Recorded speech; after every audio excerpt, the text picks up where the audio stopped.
los invitamos a descubrir otras facetas en las vidas de personajes de la actualidad, quienes se destacan en distintos campos del arte, de la cultura, de los deportes, tienen su espacio aquí.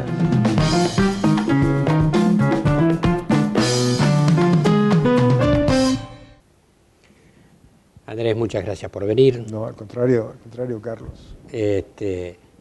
Aunque tenés una trayectoria enorme, la verdad que encontrarse con vos como que impresiona un poco, porque es como encontrar muchas personas, has hecho muchas cosas en la vida, ¿no? Siempre, tal vez yo, por lo que leo, ¿no? Me da la idea de que no es que querés trascender todo el tiempo, sin embargo, tu vida te lleva a aparecer siempre en espacios diferentes y a destacarte. ¿Cómo es esto?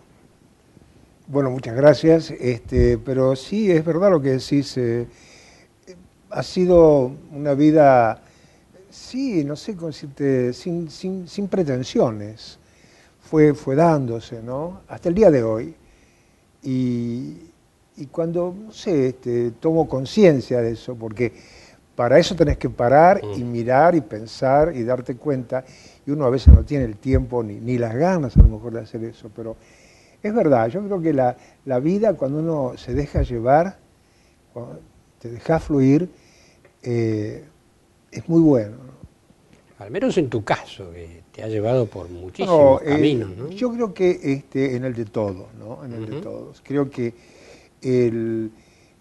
que las complicaciones se producen cuando uno quiere empujar el río. Pues si vos te dejás fluir por el río y haces lo que tenés que hacer, y no solamente lo que querés hacer, ¿no? Creo que la vida se desenvuelve más plácidamente. Muy pronto estuviste trabajando en medios, ¿no? Sí. Muy joven. Sí. Me gustaba mucho el cine, quería ser director de cine, entonces a través de un familiar conocí a un crítico de cine, Jaime Potense, que entonces me refirió a un director de la época que era Viñolo Barreto, y muy generosamente empezó a enseñarme a hacer guiones y ese tipo de cosas. Yo estaba en el colegio secundario, en el Mariano Acosta, porque soy maestro.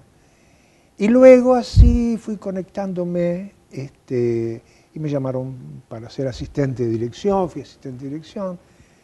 Después entré en la universidad, se hizo un programa llamado Universidad del Aire, tenía 22 años, y me dijeron, ¿querés producirlo? Porque nadie quería producir un programa con tan poco atractivo para lo que era la televisión de entonces.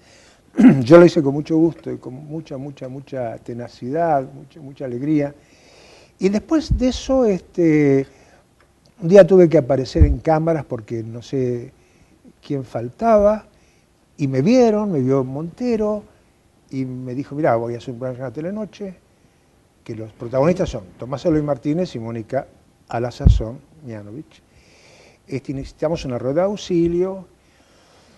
Yo, como hablaba varios idiomas, le entusiasmó eso y ahí aparecí. Y yo pensé que era algo de corto, algo de verano, ¿no? Pero no, duró muchos años. Muchos años y quedó en la memoria de todos, ¿no? Sí. Fue como ir creando una forma de hacer televisión, ¿no? Sí. Una forma nueva. Sí. Sobre todo en el área periodística, nunca se había hecho un show, además te digo, tan histórico y tan del Paleolítico, que Mónica y yo fuimos los primeros en tratarnos de vos y de che, tal como hablamos, ¿no? Porque hasta esa época en televisión se usaba el tú. El tú. Como en España. Raro. Que no era lo coloquial acá, sí. O el usted, que era un poquito más natural. Y cuando Mónica me dice, ¿cómo vamos a hablar? Y yo creo que tenemos que hablar como hablamos, ¿no? Y Mónica, sí, dice Mónica, hablemos como somos. Y ahí empezamos, ¿no? Fíjate qué rasgo tan pequeño, pero de alguna manera importante también. Bueno, y fueron construyendo una historia de la televisión que después tuvo muchos hitos, ¿no? En tu caso, por lo menos. Has hecho un poco de todo. Tal vez algunas cosas nos han quedado más grabadas porque no sabemos cómo te animaste a hacerla, como esta de Vietnam, de ir al mismo Vietnam en esa época, ¿no?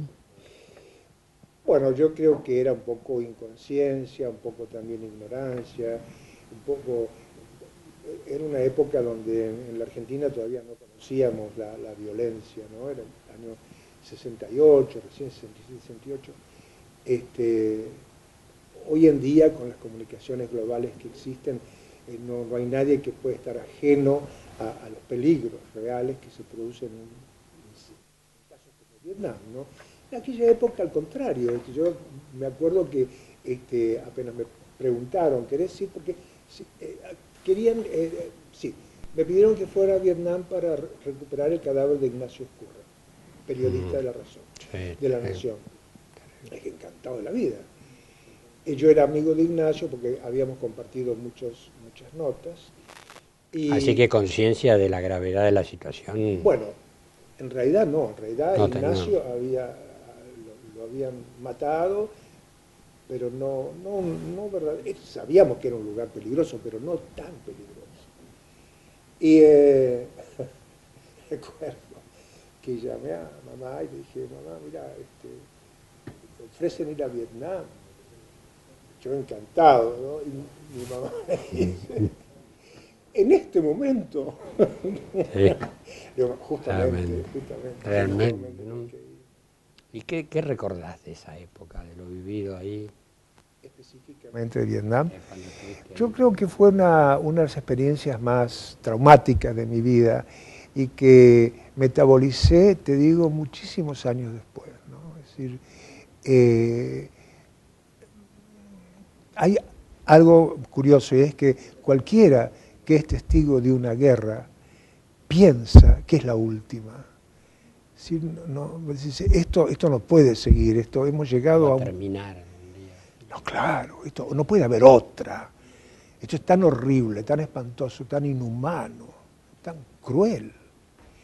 Bueno, pero después me enteré que eso lo pensamos todos los que fuimos testigos de la guerra. Y lamentablemente no ocurrió. No ocurrió. No es así. No es así. Y decías el año 68 también, así que vos fuiste espectador también del Mayo francés. Ah, sí. Ya te digo, mira, como decía Biondi, Pepe Biondi me decía, Andresito, vos sí que tenés suerte para las desgracias. Porque para ir a Vietnam en esa época o ibas por Los Ángeles o por París. Bueno, conseguimos ir por París y mi avión fue el último que entró en el aeropuerto, en ese entonces era Orly, y ahí encontré algo tan impresionante, ¿no? Porque era todo París parado, la Sorbona tomada, bueno, no había combustible, no había medio de transporte, no había nada. Y bueno, sí, ahí sí que fui testigo de un movimiento cultural muy interesante, muy interesante. Sí, la década del 60 fue particularmente muy de cambio para el mundo, ¿no? Sí. Lo que vos vivías aquí, estas cosas también te lo dirían, ¿no? ¿Cómo era aquí esa década? ¿Cómo eran esos años por aquí? ¿Cómo veías 68, 69? Más allá de lo político, ¿no? Me refiero a la vida, a la cultura, a la... Nada, cuando estás inmerso en el agua, ¿viste? No te das cuenta de que está cambiando. No, claro. Sos parte. Porque sí, el agua no es un tema para el pez. Uh-huh. Si te parece todo correcto, todo natural, todo. Es cuando salís de ese medio que te conoces otras formas de pensar, otras formas de actuar, otras filosofías. Y personalmente creo que todo lo que se vivió en París en ese momento fue muy importante para mí. De Gaulle estaba en Rumania, se vio obligado a regresar, De Gaulle nada menos, ¿no? Se vio obligado a regresar por jóvenes, estaba indignadísimo, y los jóvenes muy felices de molestarlo al viejo, ¿no? Uh-huh. Como típico de los jóvenes. Un héroe de la guerra. Bueno, sí, no, históricamente un hombre muy... Francia, imagínate. pero no. Sí. Y cuando llegó De Gaulle y vio todo eso, que los obreros de la Citroën se habían sumado al movimiento estudiantil y se arregló el tema de los obreros, el tema de la clase obrera que estaban también con muchos problemas, se solucionó. Y entonces De Gaulle dijo algo impresionante, ¿no? Dijo, bueno, estamos en mayo, fines de mayo me parece que era, viene junio y estos chicos se van a ir todos de vacaciones. Y fue así. Sí. Toda esa efervescencia se fue diluyendo, ¿no? Pero creo que marcó un antes y un después en la cultura occidental, ¿no? Sí, creo que ese fue el momento en que los jóvenes se hicieron notar, se rebelaron contra el paternalismo, el autoritarismo de los profesores. Acuérdate que Francia siempre fue un país con excesivo academicismo, ¿no? Y los jóvenes, bueno, lograron cambios, bueno, que perduran hasta hoy. O sea que la Revolución Francesa, uno la estudia, y más allá de la influencia sobre Francia, la influencia fue en el mundo, ¿no? Algunos dicen que ese mayo francés también cambió muchas cosas en el mundo, ¿no? Bueno, vos estuviste ahí. Estabas no como protagonista, pero como testigo privilegiado. Bueno, sí, hice muchísimos reportajes en las calles. Mi avión obviamente no salía, o sea que tuve mucho tiempo. Y me acuerdo que uno de los reportajes le pregunté a los jóvenes, ¿pero qué es lo que ustedes quieren? ¿Qué son comunistas? ¿Son anarquistas? ¿Qué es lo que pasa acá? Y entonces me decían, cuando la Revolución Francesa, el pueblo no sabía qué quería. Lo que sí sabía es que la monarquía, esa monarquía tenía que terminar. Sabían lo que no querían y nosotros estamos en lo mismo. Sabemos lo que no queremos. Pero no sabemos con qué lo vamos a reemplazar. O sea que hay una similitud que vos traes a colación, ¿no? Que como vos decís, vos estabas viviéndolo y por ahí uno no podía medir esa magnitud en ese momento. Pero todas esas entrevistas, ¿cómo llegaban acá? ¡Oh! ¿Cómo era que el proceso para que eso que vos hacías ahí, después lo viéramos, ¿no? En principio no había tape, o sea que trabajamos con celuloide. Los chasis con el material grabado se envolvía en papel negro, bueno, para que no se velara, ¿no? Claro. Y teníamos unas bolsas de lona con la dirección del canal, y entonces ahí estábamos siempre buscando alguna azafata, algún comisario de a bordo, algún turista que los trajera, ¿no? ¿Y eso lograste mandarlo en ese momento? Muy poco, porque todo el mejor material que hice en París del 68 me lo decomisaron los mismos jóvenes porque tenían sus dudas de que yo fuera un periodista independiente, ¿no? Entonces no quisieron hacer nada, me sacaron, me acuerdo que estábamos en el Teatro Odeón, que también había sido tomado, pues mira, yo ya ni me acuerdo lo que pasó, pero bueno, me acuerdo de esa escena en que vino uno de los pibes con autoridad y me dijo, no, ahí me sacaron. O sea que de mayo francés poco pude mandar, solamente mis opiniones, el paisaje en general, que era muy atractivo, ¿no? Porque era de una imaginación, bueno, los graffiti de esa época, claro. La imaginación al poder, prohibido prohibir, una cosa impresionante. Además, los artistas habían sacado sus obras de arte a la calle. Bueno, había cosas así bastante chocantes, si querés, que era, por ejemplo, había un gran fresco en la Sorbonne, me parece que era Jenner aplicando una vacuna, una inyección a una criatura moribunda, una escena muy dramática. Yo creo que era Jenner, o si no era Pasteur, y alguien con con tiza negra o con tiza, había hecho un globito desde la inyección y había puesto que era LSD. Sí, sí, esas eran las corrientes de esa época. Bueno, nos vamos a un corte y enseguida continuamos con la rica vida de Andrés Percivale, ¿eh?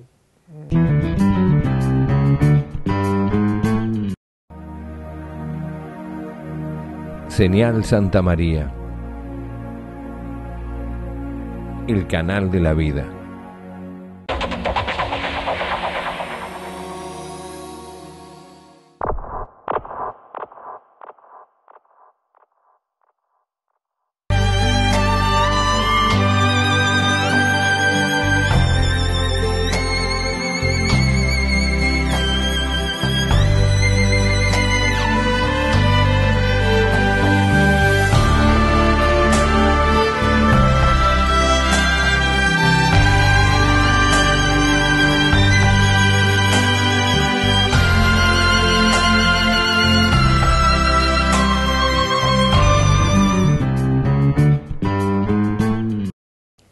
Bien, aquí estamos de regreso con Andrés Percivale, que hoy nos acompaña. Muchas gracias, ¿eh? No, gracias a vos. Bueno, hicimos una recorrida por la historia, ¿no? Una historia que yo te digo, para muchos jóvenes es bastante desconocida. Por ahí uno que la tuvo más cerca y la vivió, por ahí le parece algo fresco, pero es cierto que para muchos debe ser, si no la primera, una de las pocas veces en que escuchan hablar de estos cambios, que hoy los viven. Hoy la vida incorporó muchas de estas cosas, ¿no?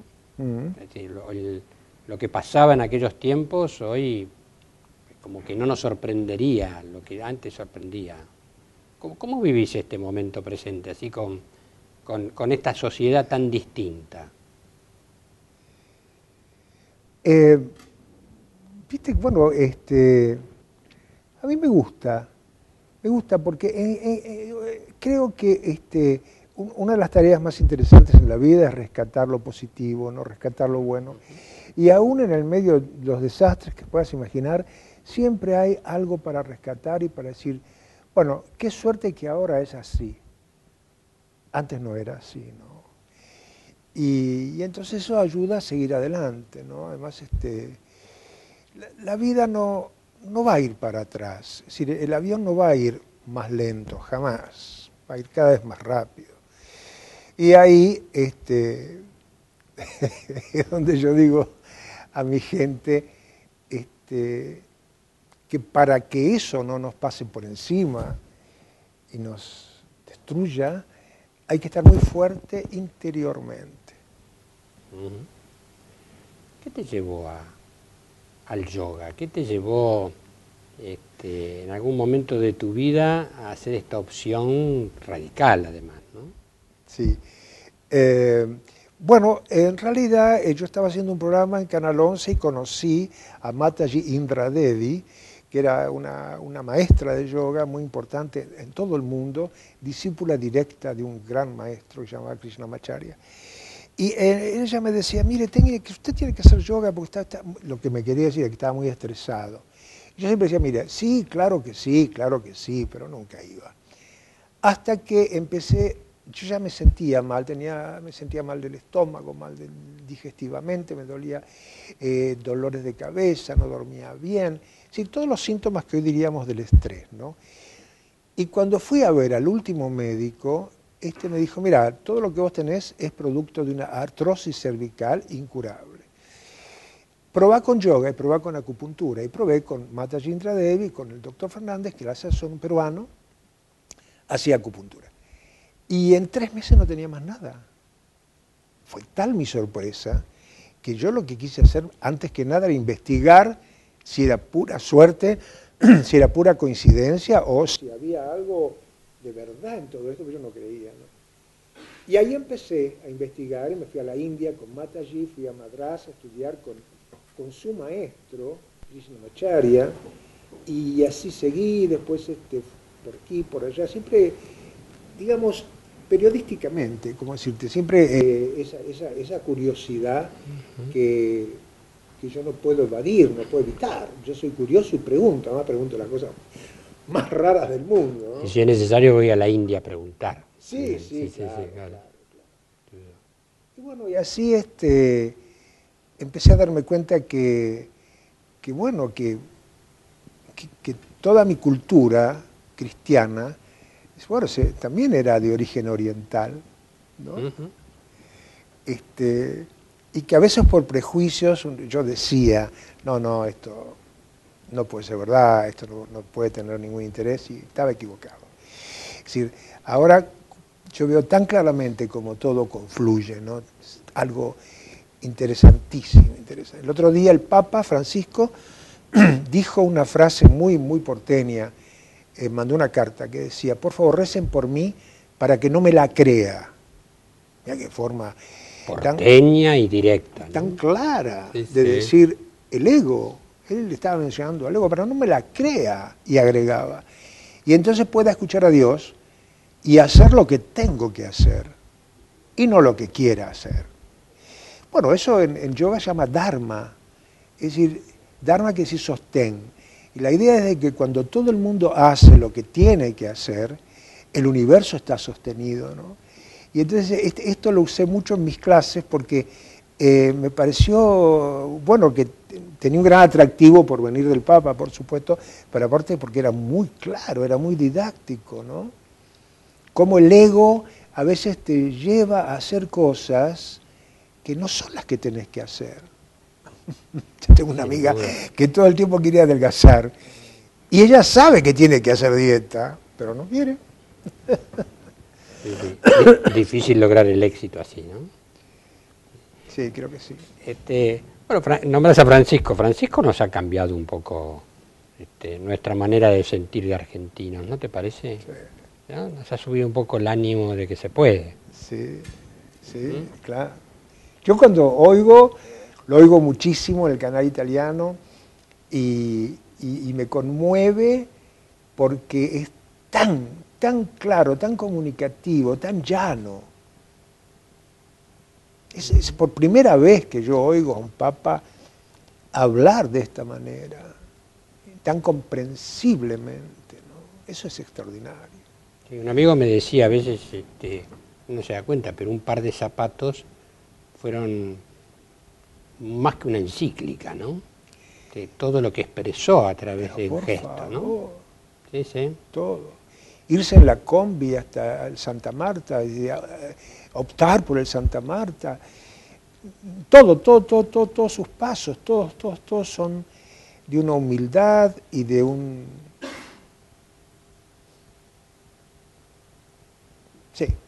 gran humildad y una forma de hacernos pensar en los que a veces pecamos de no humildad, ¿no? Sí, sí, bueno, cuando él se define como un gran pecador, uno se compara y dice, bueno, caramba, ¿no? Claro. Justamente estoy leyendo un libro que me regalaron, un librito que habla de pecadores, pero no corruptos. Muy importante, muy importante. Y ahí explica lo que son los corruptos y cómo se produce la corrupción y por qué produce mal olor la corrupción.